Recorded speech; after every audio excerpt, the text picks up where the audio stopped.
قومی سلامتی کونسل کے اجلاس میں شرکت کرنے والی اپوزیشن جماعتوں نے پارلیمنٹ کو اعتماد میں لیے بغیر تحریک طالبان پاکستان جیسی دہشت گرد تنظیم کے ساتھ مذاکرات کے فیصلے کو سختی سے مسترد کر دیا ہے اور کہا ہے کہ حکومت کو یہ اختیار حاصل نہیں کہ وہ ہزاروں پاکستانیوں کی قاتل تنظیم کے ساتھ شہداء کے خون کا سودا کرے۔ دوسری جانب حکومت پاکستان کی طرف سے تحریک طالبان کے ساتھ مذاکرات کے بعد 1 مہینے کی جنگ بندی کے اعلان کے بعد ٹی ٹی پی نے بھی پہلی مرتبہ مذاکرات کی تصدیق کر دی ہے۔ یاد رہے کہ دونوں فریقین کے مابین مذاکرات افغان طالبان کروا رہے ہیں، لیکن شاید پاکستانی فیصلہ ساز بھول چکے ہیں کہ اقوام متحدہ نے تحریک طالبان اور افغان طالبان کو دہشت گرد تنظیمیں قرار دے کر ان پر پابندی عائد کر رکھی ہے اور کسی دہشت گرد تنظیم کے ساتھ حکومت پاکستان کی جانب سے کیا جانے والا معاہدہ FATF میں ملک کے لیے مزید مسائل کھڑے کر دے گا۔ دوسری جانب پاکستانی حکام کا کہنا ہے کہ اگر امریکی حکومت افغان طالبان سے سمجھوتہ کر سکتی ہے تو پاکستانی حکومت تحریک طالبان سے سمجھوتہ کیوں نہیں کر سکتی؟ تاہم یہ موقف پیش کرنے والے بھول جاتے ہیں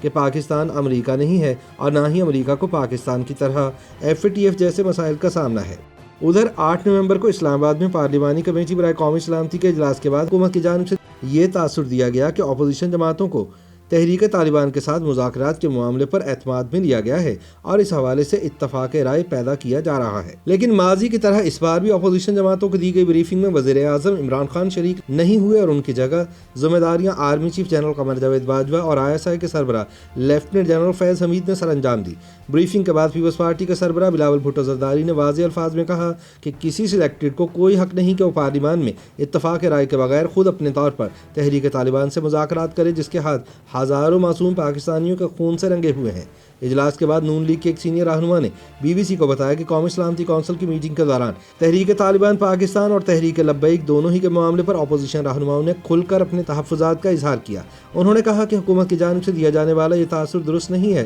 کہ اپوزیشن جماعتوں کو TTP کے ساتھ مذاکرات پر اعتماد میں لے لیا گیا ہے۔ ان کا کہنا تھا کہ جس روز اپوزیشن جماعتوں کو اس حوالے سے آگاہ کیا گیا اسی روز ایک معاہدے کا اعلان بھی کر دیا گیا، لیکن اپوزیشن کا موقف ہے کہ ایسے عناصر سے مذاکرات پارلیمنٹ کو اعتماد میں لیے بغیر شروع ہی نہیں کیے جا سکتے تھے، کیونکہ نیشنل ایکشن پلان پارلیمنٹ نے بنایا تھا، جس کے بعد تحریک طالبان کے خلاف فوجی آپریشن شروع کرنے کا فیصلہ کیا گیا تھا۔ خیال رہے کہ تحریک طالبان 1 دہائی سے زیادہ عرصے سے پاکستان میں سیکورٹی فورسز اور عوام دونوں کو نشانہ بناتی رہی ہے اور اس کے شدت پسندوں کے حملوں میں ہزاروں افراد شہید اور زخمی ہوئے۔ ان حملوں میں 2014 میں پشاور آرمی پبلک اسکول پر حملہ شامل تھا، جس میں 147 طلبہ اور اساتذہ شہید ہوئے۔ اس حملے کی ذمہ داری تحریک طالبان نے قبول کی تھی۔ تحریک طالبان سے مذاکرات اور جنگ بندی کے بارے میں اعلان 8 نومبر کی شام وفاقی وزیر اطلاعات فواد چودھری نے کیا، جو ماضی میں طالبان کے سخت ناقد رہے ہیں۔ موصوف نے یہ دعویٰ بھی کیا کہ وسیع تر قومی مفاد میں ہوئے مذاکرات کے بعد ایک معاہدے کے تحت حکومت پاکستان اور کالعدم تحریک طالبان 1 ماہ کے لیے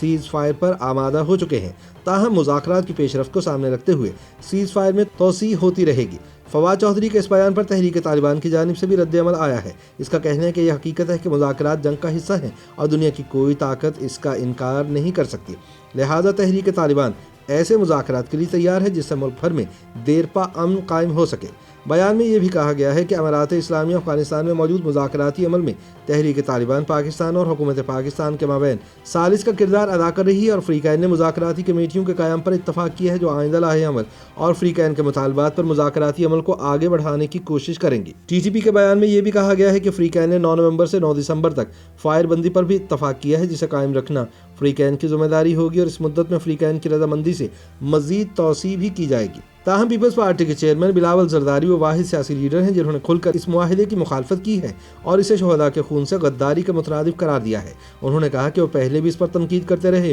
اور اب بھی کریں گے۔ بلاول نے کہا کہ جہاں کسی کو آن بورڈ نہیں لیا گیا، کوئی اتفاق رائے نہیں ہوا، وہاں کون ہوتا ہے ایک سلیکٹڈ وزیر اعظم کہ وہ بھیک مانگتے ہوئے تحریک طالبان سے مذاکرات کرے۔ انہوں نے کہا کہ TTP جس نے ہمارے فوجیوں اور سپاہیوں کو شہید کیا، ہماری قومی قیادت کو شہید کیا، ہمارے APS کے بچوں کو شہید کیا، وہ ناقابل معافی جرم ہے۔ یہ کون ہوتے ہیں کہ اپنے طور پر فیصلہ کریں ایسے درندہ صفت عناصر کو معافی دینے کے حوالے سے؟ بلاول نے کہا کہ ہم سمجھتے ہیں کہ پاکستان کی جو بھی پالیسی ہو اس کی پارلیمان منظوری دے، وہ اتفاق رائے سے بنے، وہ پالیسی بہتر پالیسی ہوگی اور اس کی قانونی حیثیت بھی ہوگی۔ اس سے پہلے قومی سلامتی کمیٹی کے اجلاس میں army chief general Qamar Javed Bajwa اور ISI کے سربراہ لیفٹیننٹ جنرل فیض حمید نے اپوزیشن اراکین کو بریفنگ دی۔ اجلاس میں شریک نون لیگ کے ایک سینئر رہنما نے بتایا کہ میٹنگ میں